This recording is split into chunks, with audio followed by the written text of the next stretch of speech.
올해는 2017년으로 종교개혁 특별히 500주년이 되는 그런 해입니다. 그래서 루터나 칼빈과 같은 종교개혁자들이 여러 가지 모양으로 성경에 대해서 살아계신 하나님의 말씀인 것을 강조하고 있습니다. 그리고 또 한 가지 우리가 때로는 잊어버리고 있는 것이 이 종교개혁자들이 이 말씀을 강조하고 또 여러 가지 신앙 고백서나 여러 가지 기록들을 통해서 마지막으로 기도를 거듭 강조한 것을 우리는 보게 되는 것입니다. 그래서 이 종교개혁자들이 여러 가지 신앙 고백서나 말씀들을 통해서 이 하나님의 말씀이 얼마나 귀하고 복되고 살아계신 능력의 말씀인 것을 말씀한 이후에 이 기도가 얼마나 중요하고 복되다는 것을 여러 군데에서 강조하고 있다는 것입니다. 그래서 우리는 종교개혁 500주년을 기념하는 올해를 지나면서 말씀과 더불어서 우리의 기도 생활에 대해서 말씀에 기초해서 다시 한번 돌아볼 수 있는 그런 기회가 될 수 있기를 바랍니다. 그래서 이 본래 기도라고 하는 것이 기독교에만 있는 것은 아닙니다. 모든 종교와 심지어 미신이나 여러 가지 무속 신앙에 있어서도 기도는 있습니다. 그래서 특별히 기도에 열심을 보이고 있는 이 무슬림들을 보면 우리나라 여러 가지 모양으로 취업도 해 있고 또 여러 가지 가정 생활도 하고 결혼 생활도 하고 있는 그런 무슬림들을 보면 그들의 종교적인 열심이 얼마나 대단한가라는 것을 우리는 발견하게 됩니다. 그래서 그들이 직장에 있든 또 다른 공공장소에 있든 심지어 비행기에 있든 어떤 장소 어떤 모양으로 있든지 간에 자신들이 정한 그러한 기도의 시간을 철저하게 지키는 것을 보게 됩니다. 그런데 우리처럼 이 눈을 감고 머리를 약간 숙여서 드리는 기도가 아니라 양탄자를 깔고 그곳에 머리를 조아리고 무릎을 꿇고 아주 거창한 모습으로 기도하는 것을 보게 됩니다. 그리고 그들의 시간은 일출이 시작되는 시간부터 5차례로 나누어져 있습니다. 그래서 그들이 어디에 가 있든지 조금씩 시간이 그 나라나 그 시간에 따라서 달라지는 것을 볼 수가 있습니다. 그래서 새벽에, 점심에, 오후에, 해 질 때에, 저녁에 열심히 기도합니다. 또 불교도 마찬가지로 입으로 하는 기도가 있는데 그것을 연불이라고 한다고 합니다. 진언이라고 하기도 하고 또 몸으로 하는 기도가 있는데 그것은 108배나 1000배나 우리가 잘 아는 그러한 절의 모습으로 나타나기도 합니다. 또 각종 의식에 따라서 예불을 드리기도 하고 탑도를 하면서 이 기도를 하기도 합니다.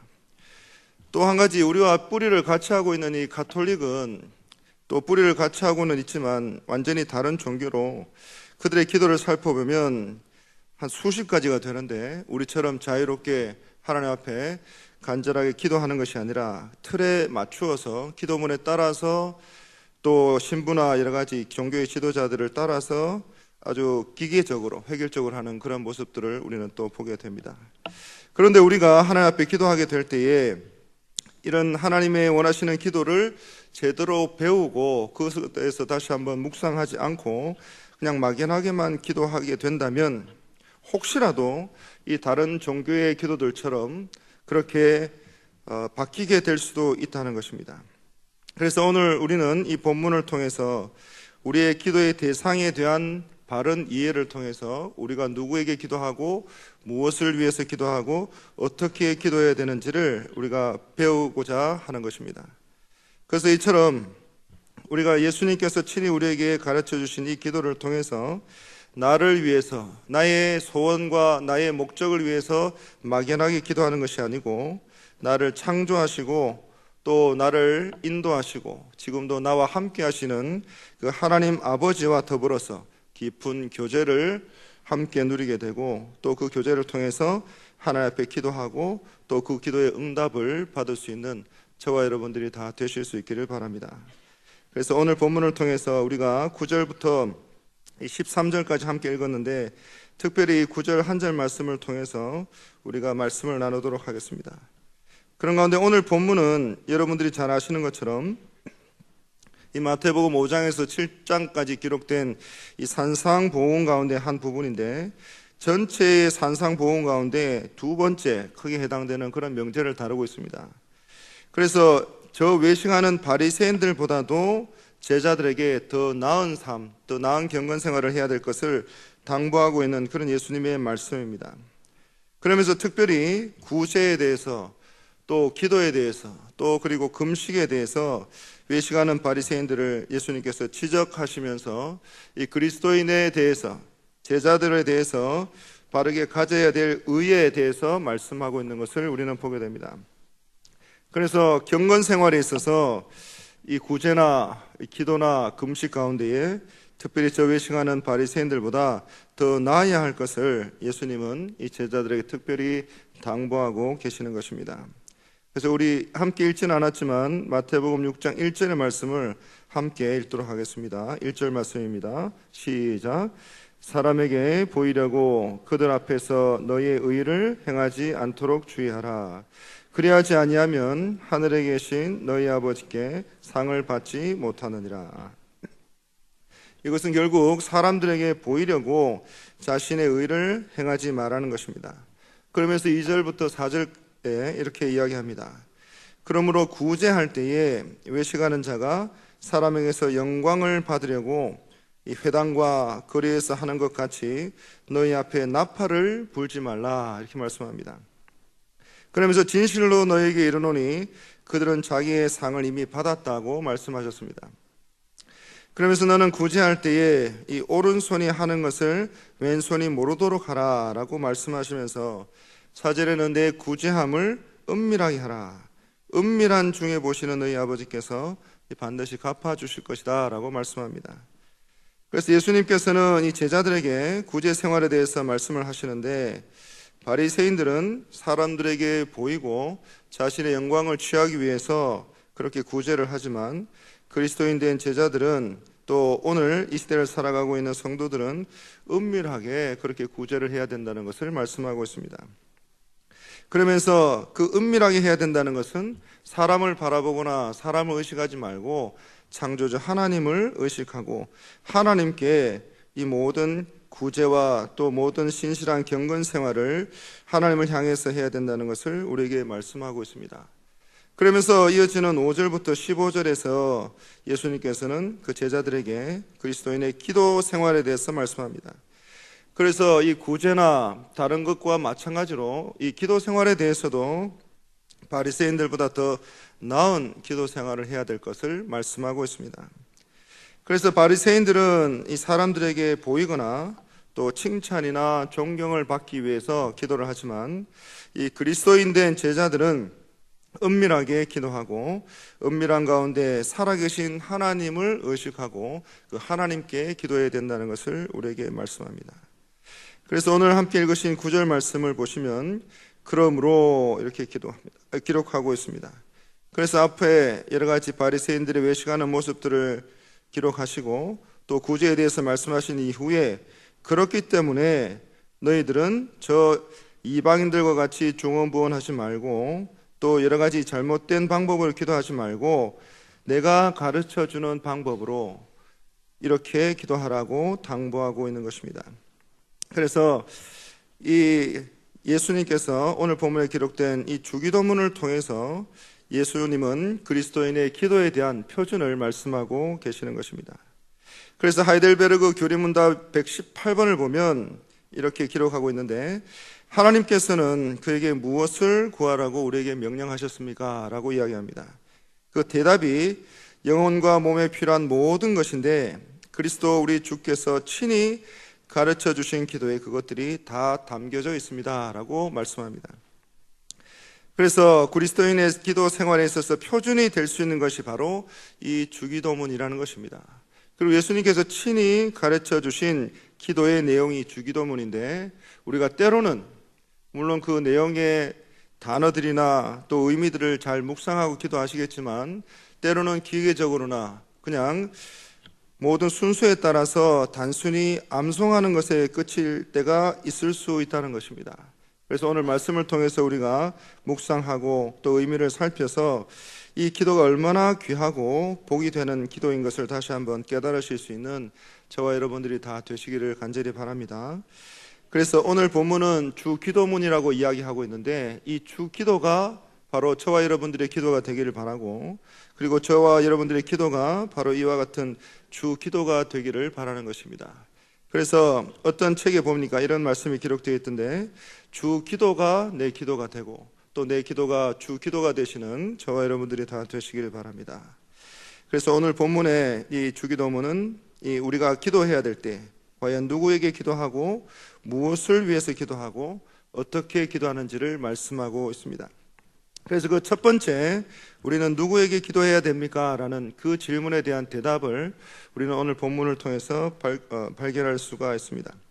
먼저 우리는 하나님께 기도해야 됩니다. 너무나 당연하고 너무나 뻔한 대답인 것 같지만, 우리가 기도할 때 어떤 기도나 언제 드리는 기도나 어디서 드리는 기도나 우리는 먼저 하나님께 기도한다는 것을 꼭 기억해야 될 것입니다. 그래서 우리가 기도의 본질이 무엇인가, 이 기도라는 것이 과연 무엇입니까? 라고 물어보았을 때 여러분들이 많은 대답들을 하실 수 있을 것입니다. 어떤 분들은 하나님과의 만남이다 라고 대답하실 것이고, 또 어떤 분들은 이 하나님과의 대화이다 라고 말씀하실 수도 있을 것이고, 또 어떤 분들은 하나님과의 교제다 라고 말씀하시는 분도 계실 것입니다. 또 어떤 분들은 이 하나님의 임재 속에서 함께하는 것이다 이렇게 말씀하시는 분도 있을 수 있습니다. 또 하나님과의 연합이다라는 대답으로 이 대답하는 분들도 계실 수 있습니다. 그래서 이러한 모든 대답들을 우리가 다 종합해 보면 결국 기도라고 하는 것은 하나님과 의사소통하는 것이라고 이야기할 수가 있습니다. 그런데 이 의사소통이라고 하는 것은 혼자서 떠들고 혼자서 일방적으로 이야기하는 것이 아니라 상호 간에 서로 말을 주고받고 이야기하고 듣고 그 말에 대해서 반응하는 그런 상호 동행적이라는 것입니다. 그래서 서로 간에 우리가 귀를 기울여서 그 상대방의 말을 듣는 것이고, 또 서로 간에 그 말을 통해서 그 사람이 그 마음속에 담겨진 그 마음을 발견하게 되는 것이고, 또 그 말과 그 마음을 통해서 그 사람이 가진 진심을 깨닫게 되고 그 진심에 반응하는 것이 바로 서로 간의 의사소통이라고 할 수가 있습니다. 그래서 우리가 사람 간의 의사소통을 할 때도 이런 과정을 거치듯이 우리가 하나님과 더불어서 의사소통을 할 때에도 당연히 이런 과정을 거쳐야 된다는 것입니다. 그래서 사람과 사람 사이에서도 이러할진대 하물며 창조주이시고 우리를 만드시고 우리를 다스리시고 우리를 인도하시는 그 하나님과 더불어서 감히 피조물인 우리 인간이 하나님과 의사소통을 한다는 것은 참으로 영광스러운 일이고 또 참으로 두려운 일이라는 것을 우리는 꼭 깨달아야 할 것입니다. 그래서 먼저 우리가 하나님과 진정한 의사소통을 하기 위해서는 하나님이 과연 어떤 분이신가, 하나님이 나에게 어떤 뜻과 또 마음과 그런 생각을 가지고 계시는가를 깨닫는 것이 가장 먼저 우선되어야 된다는 것입니다. 그래서 우리가 기도할 때 우리의 기도의 대상이 되시는 하나님이 과연 어떤 분이신가를 가장 먼저 분명하게 깨달아야 할 것입니다. 그래서 우리가 올려드리는 그 기도의 대상이 하나님이신 것을 이 주기도문은 우리에게 분명하게 말씀을 하고 있습니다. 그래서 우리가 때로는 여러 가지 모양으로 기도를 올려드릴 때에 우리가 누구에게 또 어떤 분에게 기도하는지를 모르고 기도할 수가 있기 때문에 늘 우리가 기도할 때마다 하나님 아버지라고 부르면서 그 하나님이 어떤 분이신지를 깨닫고 묵상해야 된다는 것입니다. 왜냐하면 기도라고 하는 것은 다른 종교나 다른 무속신앙에서 어떤 신에게 가공되어지고 만들어진 신에게 반복적으로 기도하고 또 그렇게 하는 행위가 아니라, 사람에게 들으라고 하는 이야기가 아니라 창조주 되신 하나님에게 소망을 가지고 우리의 질병이나 우리의 여러 가지 문제들을 가지고 그 문제들을 하나님만 해결하실 수 있다는 그 간절한 믿음을 가지고 올려드리는 기도이기 때문에 그렇습니다. 그래서 우리가 하나님 아버지라고 이름을 부르고 우리의 기도의 가장 먼저 첫머리에 하나님, 또 하나님 아버지라고 부르는 그것이 바로 기도의 황금문으로 들어가는 첫 출발점이 된다는 것을 꼭 기억하실 수 있길 바랍니다. 그래서 우리가 기도할 때에 이 하나님의 이름을 부른다는 것, 하나님의 이름을 우리가 감히 우리 입에 담을 수 있다는 것, 그것이 얼마나 크고 영광스러운 일이라는 것을 다시 한번 꼭 깨달으시는 저와 여러분들이 되시길 바랍니다. 그래서 하나님이 존귀와 영광을 받으시기에 합당한 분이시기 때문에, 그래서 우리가 기도를 올려드릴 때에 우리의 필요나 우리의 간절한 소망이나 우리의 모든 육신의 질병을 치료하는 그 기도를 올려드리기 전에 우리가 가진 모든 것을 다 모아서 찬양하는 마음으로, 또 경배하는 마음으로, 예배하는 마음으로 하나님 아버지의 그 이름을 불러야 될 줄로 믿는 것입니다. 그래서 우리가 기도를 드릴 때에 이 하나님의 이름을 부른다고 하는 것은 우리가 하나님께서 이 세상 모든 만물을 창조하신 창조주라는 것을 고백하는 고백이 되는 것입니다. 또 이 세상 모든 만물을 다스리시는 전능자가 되신다는 것을 고백하는 그런 고백이 되는 것입니다. 또 우리가 하나님의 이름을 부를 때에 구약과 신약의 모든 말씀을 통해서 우리를 인도하시고 우리를 도우시고 우리를 살피신다고 약속하신 그 모든 약속을 반드시 이루어 주시는 신실하신 하나님이신 것을 우리가 고백하게 되는 것입니다. 그리고 마지막으로 이 모든 창조주가 되시고 전능자가 되시고 약속에 신실하신 그 하나님을 나의 주로 모시고 나는 그 하나님을 주로 모신 종으로 또 자녀로 하나님만 의지하고 하나님께 나의 기도 제목을 올려드린다는 고백이 되는 것입니다. 그래서 우리가 기도를 드릴 때마다 가장 먼저 무의식적으로, 기계적으로, 반복적으로 하나님 아버지라고 부를 것이 아니고 그 하나님 아버지라는 그 단어에 담겨져 있는 그 뜻을 우리가 잘 살펴서 우리가 하나님의 이름을 경홀하게 또 아무 의미 없이 불러서는 안 되는 것처럼 기도를 드릴 때마다 하나님의 이름을 부르는 것이 정말 그 어느 것보다도 소중하고 중요하다는 사실을 다시 한번 꼭 깨달으시는 저와 여러분들이 다 되시길 바랍니다. 그래서 하늘에 계신 우리 아버지여 이름이 거룩히 여김을 받으시오며라고 기도의 가장 첫머리를 우리가 하나님 앞에 올려드릴 때에 그 하늘에 계신 아버지, 전능하신 아버지, 창조주이시고 전능자이시고 또 주가 되시고 우리가 받은 모든 약속에 신실하신 그 하나님을 우리가 고백함으로 그 하나님께 응답받을 수 있는 가장 첫 발걸음이 된다는 것을 꼭 기억하실 수 있기를 바랍니다.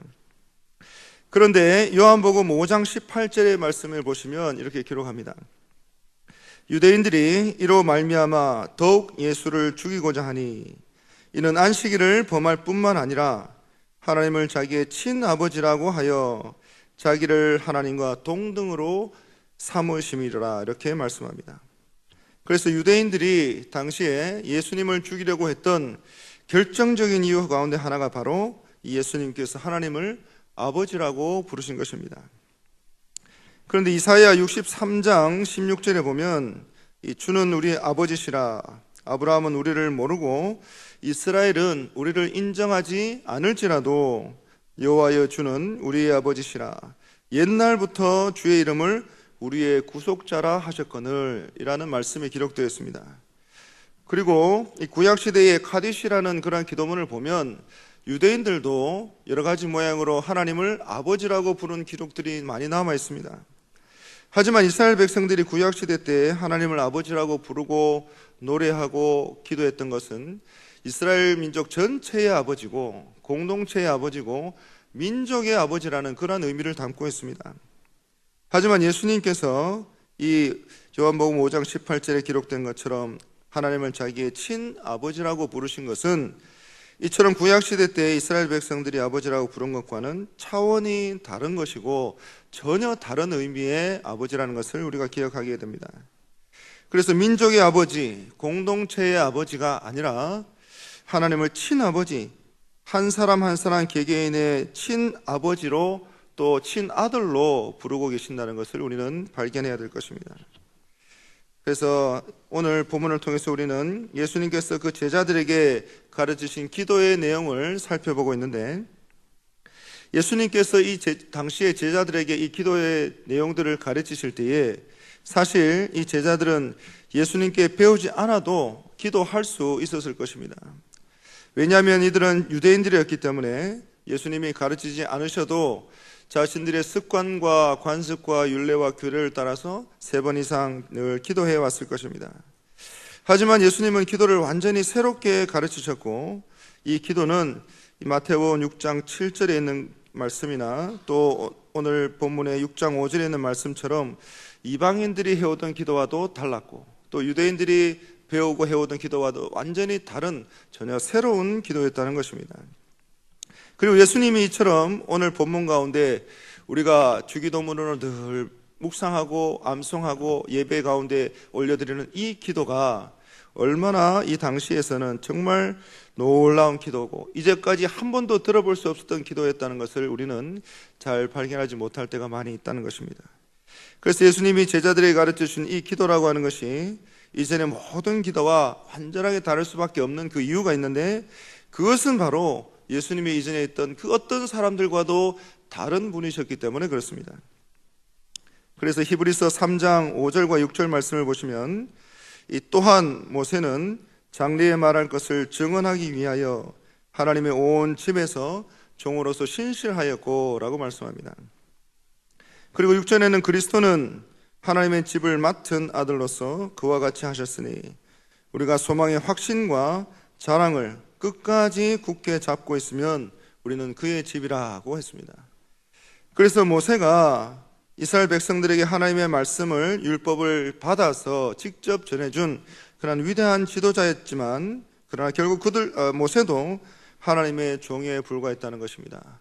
반대로 예수님은 하나님의 집을 맡은 아들로서 하나님의 참 아들이 되시고 하나님을 친아버지라고 부를 수 있는 유일하신 아들이라는 것을 우리는 깨닫게 되는 것입니다. 그래서 로마서 8장 15절 말씀에 기록된 것처럼 너희는 다시 무소하는 종의 영을 받지 아니하고 양자의 영을 받았으므로 아빠 아버지라고 부르시느니라 라고 말씀합니다.